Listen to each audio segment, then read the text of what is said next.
Well, yes, I used to go when I was living in Houston for about a year. I used to go frequently to the Houston temple until I was disinvited. Oh, wow. Disinvited? You were Yeah, disinvited? I was. Why? They welcomed me and honored me until I was disinvited. Well, they found out things I had written about Tamal, Huh. So, and yes, that's, Tamal is worshipped like a god in Houston. he's the god of, Yeah, and Tamal's mother was there. She passed away, but I became friends with Tamal's mother. I oh, just wanted to understand, the apple doesn't fall far from the tree. I wanted to understand, and sometimes the apple is poisonous and the tree is not. So I wanted to get to know her, and I did get to know her. She was very nice, very charming. She actually was so besotted with her son Tamal that she would talk and gesture and speak just as though she were imitating him. so was that good or bad, according to your, Neither. It was just what it was. okay, And that's what it so was. it's just what it was. And so she was like that. And she obviously adored Tamal. I never said one word against Tamal in her presence. Hmm. How could I ever speak against a woman's son in her presence, particularly when she's like 93 years old? And Wow. it was just an amazing thing. But Tamal was very much, He was somewhat of a control freak, it seems like. Tamal? Yeah. Oh, yeah. He wrote the book on Control Freak. You see that what people never understood about Tamal, I knew all along, more or less, but I had no control over Tamal, and he had no control over me in any particular sense. But he was constantly working behind the scenes to create situations by which he would control. Wow. Such an amazing brain that he had to create situations that he would control himself, huh? Well, yes, but he had an obsession. Huh. And I told you what his obsession was. In 1969, when he was just a brahmachari, and I was a brahmachari also, I was walking into the temple where on La Cienega Boulevard, where Srila Prabhupada was. He came and he was just like feeling something. I mean, I'm reluctant to say it was a sahaja, a fake feeling. Hmm. It was a very strong feeling, and it was not entirely fake, but he was staggering along. He could barely walk. He said, Nara Narayan, Nara Narayan. He grabbed my arm and said, Prabhupada said, I have so many stars, but I am looking for that one moon. Hmm. And he looked at me and said, Nara Narayan, Prabhu, I am that moon. Wow. He said it like that, huh? Wow. Exactly like that. I have a good Krishna. vibrational memory. So he wanted Yes. to claim that position by whatever means possible. Well, put it this way, it's not even claiming. He believed that that's who he was. Oh, wow. If you have a there's different types of psychopaths. Some people will pretend to be famous people. They'll dress Hmm. up like famous people, and they'll go and they'll fool a lot of innocent people Hmm. and give out autographs to innocent people and stuff like that when they're Right. faking. Right. And they know they're faking it. Hmm. But there's another class of psychopathic person who really believes that they are that person.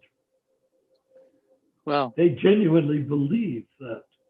It's So, psychosis. It's a psychopathic mentality. And it wow. can be found in medical histories. It can be found in psychiatric histories. It can be found in psychiatric hospitals. So, Tamal Krishna Maharaj was fast forward many years. Now I'm coming back to the 80s now. The Topanga conversation. Are you familiar with that? Where Tamal admitted the Topanga conversation, where he admitted that. Oh yeah, of course I'm familiar with it. It's a standard Ritvic Document?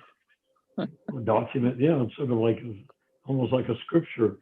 Yeah, but the thing is that he said all of that, and he knew it was true. Right. But at the same time, he had no intention of ever following it. His goal in making that statement, I think, was to establish himself as the only bona fide ISKCON guru. Again, the same thing. I'm the Oh, only it one. wasn't. There was no contrition. There was no apology. Mm-hmm. He did that in order to get the Ritviks on his side. Acha. But What is he made, no matter what he believed about the gurus not being appointed, which he clearly knew they were not. It doesn't right? take a genius to figure that one out. Knowing that the gurus were never, the Ritviks were never made as regular gurus, knowing all of that stuff about the Ritviks, he created the Ritviks basically. He created them. Yeah, he was with Srila Prabhupada, and Prabhupada had him write down all the names of all the Ritviks. He was right in the middle of it. It was practically his suggestion. Yes, yeah, you can see that if you hear the conversations. He was suggesting names to Srila Prabhupada.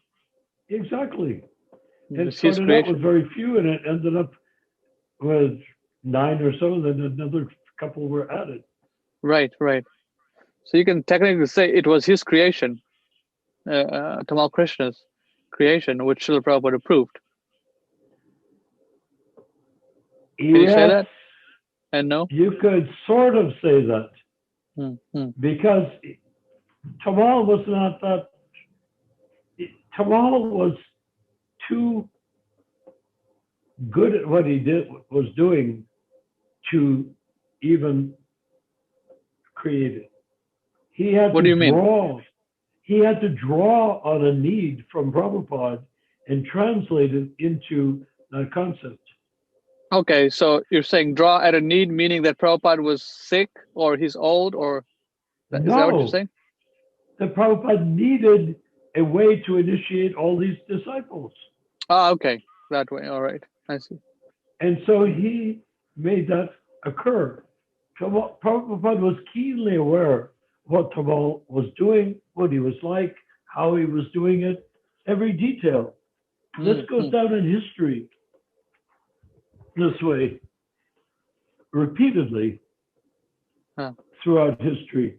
There's some wicked Rasputin-like person who speaks so much truth, has so much insight, knows the answers to so many questions, can anticipate his master's need and desire, that even though the master knows that that person is out to get him and wants to replace him with himself, he finds that person often indispensable.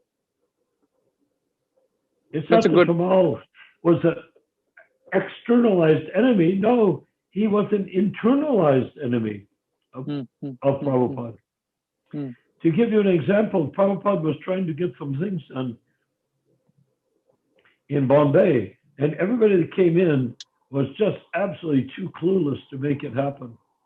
And so Prabhupada finally cried out, "Bring me Tamal. He knows how I like things done." Try. Why? Because Tamal was a mind reader of Prabhupada. He didn't have a need to have his own thinking process. All he needed was to know what Prabhupada wanted. If he had surrendered, he could have been an ideal disciple.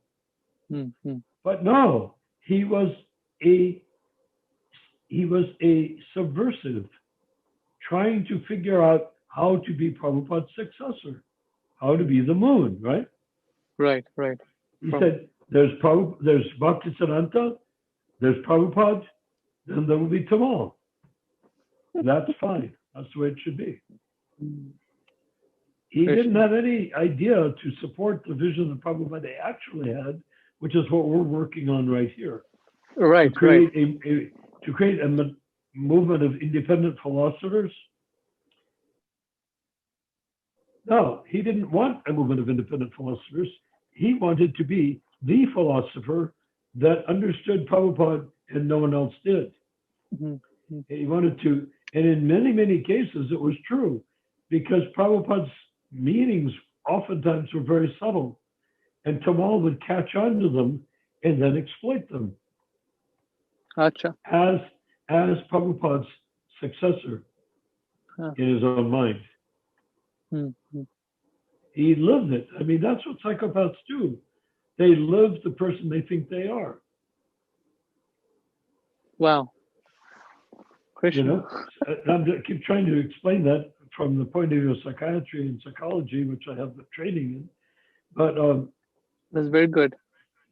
do you want to hear a joke along that Sure. line? Yeah, we're all for jokes. Why not? Yeah. There was a